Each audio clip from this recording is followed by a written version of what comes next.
बिल्कुल। तो कुल मिलाकर के आज प्रधानमंत्री नरेंद्र मोदी का नामांकन आगे की दिशा को तय करने वाला रहा, जहां पे एक बड़ा संदेश देने की कोशिश भी की गई। जो जैसा कि डॉक्टर रमेश वर्मा जी ने बताया कि सिर्फ वाराणसी तक प्रधानमंत्री का ये चुनाव सीमित नहीं है, इससे 26 सीटों पर एक बड़ा असर भी पड़ सकता है। वहीं यूपी में चौथा चरण दूसरे तीसरे चरण से बेहतर रहा। इस बार यूपी की 13 सीटों पर 58.05% मतदान हुआ। दूसरे चरण में 55.19 और तीसरे चरण में 57.55% वोट पड़े थे। चौथे चरण में यूपी के मतदाताओं ने उत्साह दिखाया। इसके अलावा मतदान में खीरी, दोहरारा और सीतापुर के मतदान अव्वल रहे, जबकि कानपुर फिर फिसड्डी साबित हुआ। खीरी में सबसे ज्यादा 64.73, वहीं दोरहरा में 64.45, सीतापुर में 62.22 और कन्नौज में 61% मतदान संपन्न हुआ। वहीं कानपुर में सबसे कम 53.06% मतदान हुआ। डॉक्टर रमेश वर्मा जी, देखिए, जैसा बताया जा रहा, आंकड़े बताते हैं कि चौथा चरण बेहतर रहा, लेकिन जैसे कानपुर की अगर हम बात करें तो 53.06% मतदान हुआ। ये आंकलन पहले और दूसरे तीसरे चरण में लगाया गया कि जहां कम वोटिंग होती है उससे जो पार्टी होती है, रूलिंग पार्टी होती है, उसके प्रत्याशी को नुकसान होता है, और जब ज्यादा वोट पड़ता है तो उनको फायदा होता है। लेकिन हर सीट के अपने अलग अलग समीकरण होते हैं। अगर हम एक साइड पे कानपुर, दूसरी तरफ कन्नौज को ले ले, तो इस जो मतदान प्रतिशत आया है, किसको फायदा होता दिख रहा है? देखिए, अभी इसका आकलन करना मुश्किल है। अगर यूं देखिए तो कितना प्रतिशत बढ़ा है। अब देखिए, 2014 में 55 था, 2019 में 57 हो गया, अब की 58 हो गया। अरे तो कौन सा इतना बड़ा प्रतिशत बढ़ गया? कानपुर में 51% था जी, अब वो 52.80 हो गया है। तो जब 52.80 तो कितना बढ़ गया जी। तो ये जो बढ़ोत हुई है, ऐसी नहीं है कि बहुत बड़ा व्यापक प्रभाव डालने वाली।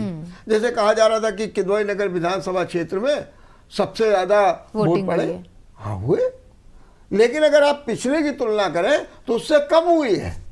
तो इसलिए ये अगर वो आंकड़े ही रखे जाए तो फिर दूसरे समीकरण है, इस आंकड़े को रखा जाए। हाँ, जब ऐसा होता ना, जब बहुत बड़ा मुद्दा, जैसे 1977 में जब चुनाव हुआ इमरजेंसी के बाद, और इमरजेंसी से सब लोग बड़े पीड़ित थे, एकदम जो है वोट पड़ा, और कानीपुर में 64-65% वोट पड़ गया जाकर के। उसके बाद ये जो आंकड़ा अब आ रहा है, 1984 में जो है जो वोट परसेंटेज था 52, वो अब 40 साल बाद दोबारा से लौट करके आया। तो मेरा सवाल केवल ये है कि ये आकलन करना कि कहाँ पर कितना परसेंट वोट हो गया, कहाँ पर किससे हो गया, ये सब जो है उस पर, लेकिन ऐसा कुछ नहीं दिखाई दिया।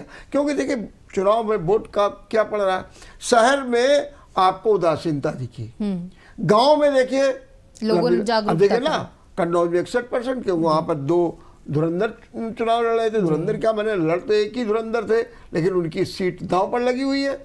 अब आप वहाँ देखिए, सीतापुर, खीरी, धौरहरा में 60% से ऊपर मतदान हो गया। अब गांव में मतदान होता ज्यादा क्यों? कारण क्या है? आज भी हमारे देश का चुनाव जातिगत आधार पर होता है, टिकट भी जातिगत आधार पर दिए जाते हैं। सबको मालूम है कि कानपुर से ब्राह्मण को दे दो तो ब्राह्मण जीत जाएगा, फलानी सीट से किसी बैकवर्ड को दे दो तो वो जीत जाएगा।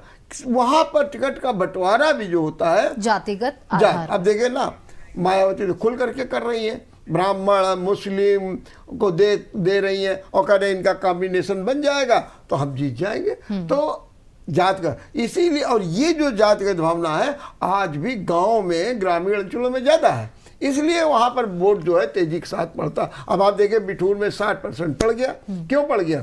क्योंकि वहां पर जो इलाका है वो जातिगत आधार पर, इसी प्रकार से रनिया को देखिए, जहां जहां पर ऐसे इलाके हैं वहां पर वोट जो है बढ़ा है, क्योंकि वो जातिगत आधार पर मिलता है। बिल्कुल, लेकिन कुल मिलाकर के जो डेटा सामने आया है उसके आधार पर जो 3 चरण बीत चुके हैं, उसमें ये चौथा चरण फिर भी संतोषजनक रहा, और उम्मीद है कि 5वें और आने वाले चरणों में इससे बेहतर वोटिंग परसेंटेज सामने आएंगे।